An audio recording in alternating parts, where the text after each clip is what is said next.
Vous n'observez pas ce sentiment de peur au niveau de vos compatriotes? Mais avoir la crainte de la reddition de comptes, pour moi, n'est pas quelque chose de contraire à une nation moderne, organisée, de démocratie et de liberté. Que les gens, aujourd'hui, soient convaincus et aient peur de devoir rendre compte de ce qu'ils font, pour moi, c'est une bonne chose. On peut choisir d'enfreindre les lois de la République, mais il faut être disposé à en répondre. Alors les gens ont peur de quoi? Ils ont peur de faire quelque chose qui est permis et qui est compatible avec l'intérêt général, ou ils ont peur de faire des choses interdites, des choses non compatibles avec l'intérêt général. Je veux comprendre. On parle des journalistes en prison, les classements de RSF qui ne sont pas en faveur du Bénin. Je n'ai jamais porté plainte pour suivi un journaliste qui ait critiqué l'action gouvernementale ou m'a critiqué ou même m'a proféré des injures. Pourtant, on le voit. Ce genre de préjudice, en tout cas ce qui me concerne, c'est pas déterminant. Mais est-ce qu'un journaliste qui est poursuivi par un autre concitoyen pour atteinte grave à ses intérêts moraux, même matériels, et que la justice se prononce sur ce fait-là, constitue un recul des libertés? Vous savez, nous demandons à tout le monde de respecter l'intérêt général, de préserver l'intérêt individuel, la liberté d'aller et de venir de chacun.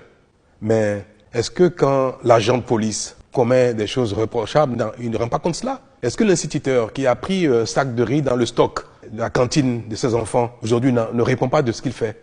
Pourquoi voulez-vous que parce que quelqu'un serait un journaliste, quand il porte préjudice à quelqu'un, que la personne ne porte pas plainte? Je vais vous poser une question à vous personnellement. Un journaliste est un activiste de la toile, parce qu'aujourd'hui nous confondons tout.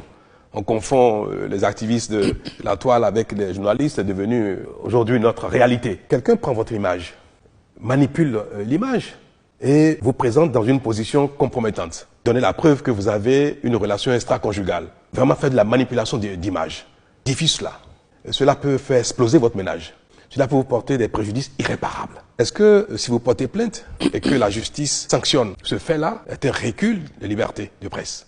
Est-ce que vous n'avez pas l'impression que cette ambition que le monde entier nous avons eue en disant la critique des médias, quels que soient ses travers, doit être préservée? Et c'est pour cela que partout dans le monde, on a dit qu'il faut dépénaliser les délits de presse et qu'il n'y ait que des condamnations financières civiles. Mais aujourd'hui, nous sommes confrontés à la cohabitation de l'Internet qui a fait une éruption spectaculaire dans ce domaine, de sorte qu'on ne sait plus exactement qu'est-ce qui relève des médias, qu'est-ce qui relève de la presse professionnelle et qu'est-ce qui relève simplement de l'intox et de l'activisme. Nous sommes dans un environnement aujourd'hui qui remet tout en cause.